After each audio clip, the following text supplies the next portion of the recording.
ఇదిగో job calendar అంటూ నిరుద్యోగులకు తీపి కబురు చెప్పింది రేవంత్ సర్కార్. యువతకు ఉపాధి కల్పనే తమ ధ్యేయం అంటూ అసెంబ్లీ సాక్షిగా ప్రకటించింది. అయితే ఇది జాబ్ క్యాలెండరా, అసలేముంది ఇందులో అంటూ ప్రధాన ప్రతిపక్షం నిరసనకు దిగింది. ఈ క్యాలెండర్ మీద అంత నమ్మకం గనక ఉంటే నిరుద్యోగుల్లోకి రావాలి అంటూ ముఖ్యమంత్రితో పాటుగా కాంగ్రెస్ అగ్రనేత రాహుల్ గాంధీకి కూడా సవాల్ విసురుతోంది విపక్ష పార్టీ. నిరుద్యోగుల పక్షాన ఉద్యమించడానికి యాక్షన్ ప్లాన్తో రెడీ అవుతోంది. నిరుద్యోగులకు న్యాయం చేస్తామని కాంగ్రెస్ అంటుంటే ఆ నిరుద్యోగుల్ని ప్రభుత్వంపై పోరాటానికి అస్త్రాలుగా మలుచుకునే వ్యూహంతో ఉంది బీఆర్ఎస్. ఇదిగో జాబ్ క్యాలెండర్, అదిగో అపోజిషన్ కౌంటర్. నిరుద్యోగుల చుట్టూ రాజకీయం.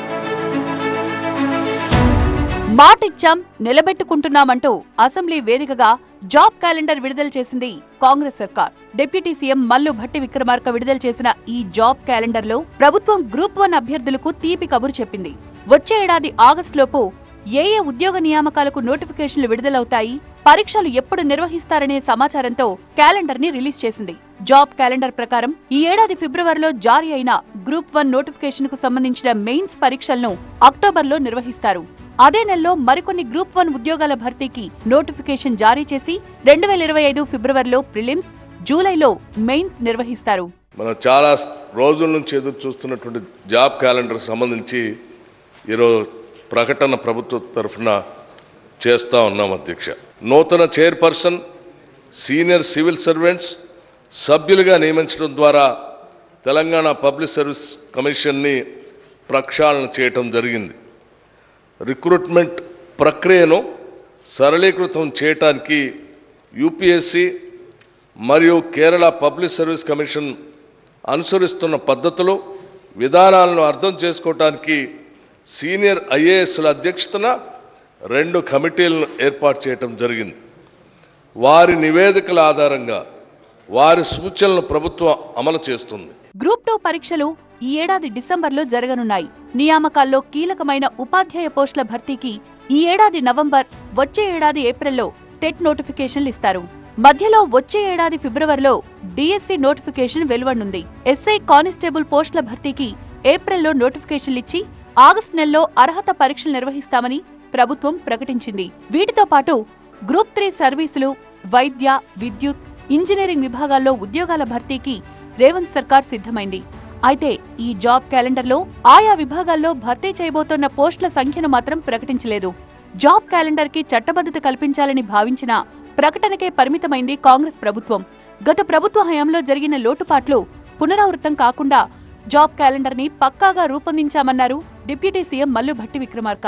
13,505 ఉద్యోగ ఖాళీల భర్తీకి అనుమతులను కూడా ఇవ్వటం జరిగింది.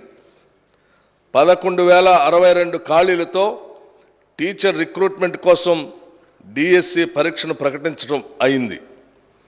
పరీక్షలు 2024 జూలై 18వ తేదీన ప్రారంభమై 2024 ఆగస్టు 5వ తేదీన ముగుస్తాయి.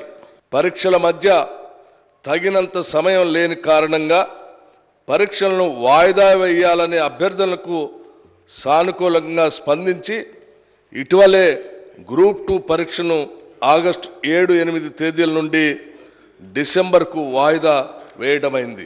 రాష్ట్ర ప్రభుత్వం ద్వారా వివిధ శాఖలలో నిర్వహించే డైరెక్ట్ రిక్రూట్మెంట్ కొరకు ప్రభుత్వం ఒక వార్షిక క్యాలెండర్ తయారు చేసి తేదీ 1/8/2024 నాడు జరిగిన మంత్రిమండలి సమావేశంలో చర్చించి ఆమోదించడమైనది.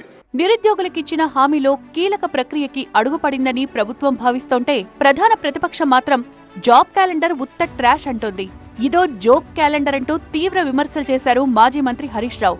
తొలేడాదిలోనే 2 లక్షల ఉద్యోగాలు ఇస్తామని చెప్పారని, గద్దెనెక్కాక విద్యార్థులను మర్చిపోయారని ధ్వజమెత్తారు. అధికారంలోకి వచ్చిన 8 నెలల తర్వాత ఇచ్చిన జాబ్ క్యాలెండర్లో అసలేమైనా ఉందా అని ప్రశ్నించారు. ఉద్యోగాలిచ్చింది నిజమే అయితే సీఎం రేవంత్ రెడ్డి గన్మెన్ లేకుండా అశోక్ నగర్, ఉస్మానియా యూనివర్సిటీకి రావాలని సవాల్ విసిరారు హరీష్ రావు.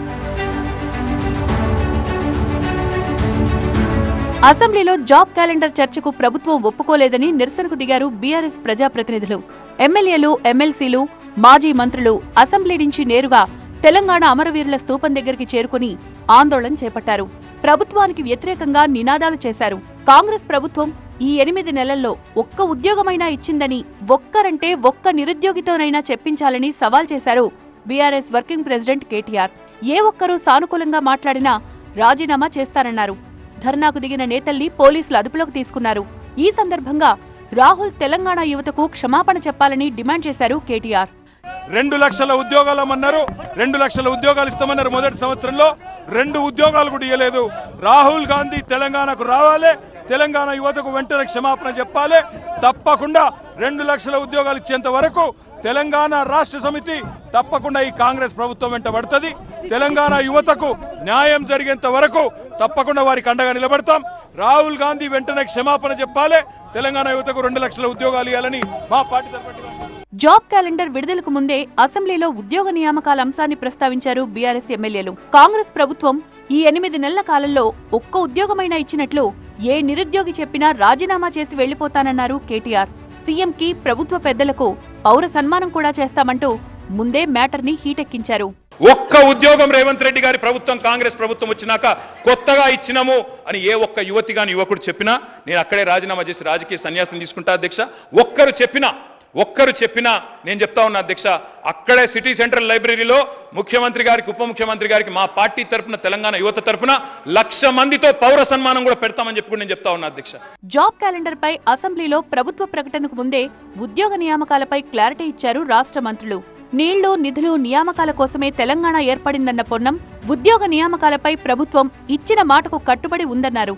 జాబ్ క్యాలెండర్లో ఒకసారి షెడ్యూల్ ప్రకటిస్తే చట్ట ప్రకారం ఉద్యోగ నియామకాలు పూర్తవుతాయన్నారు మంత్రులు పొంగులేటి, పొన్నం. అసెంబ్లీలో ప్రభుత్వ ప్రకటన, అసెంబ్లీ బయట బీఆర్ఎస్ నిరసనతో జాబ్ క్యాలెండర్ పై రాజకీయ రచ్చ రేగుతోంది.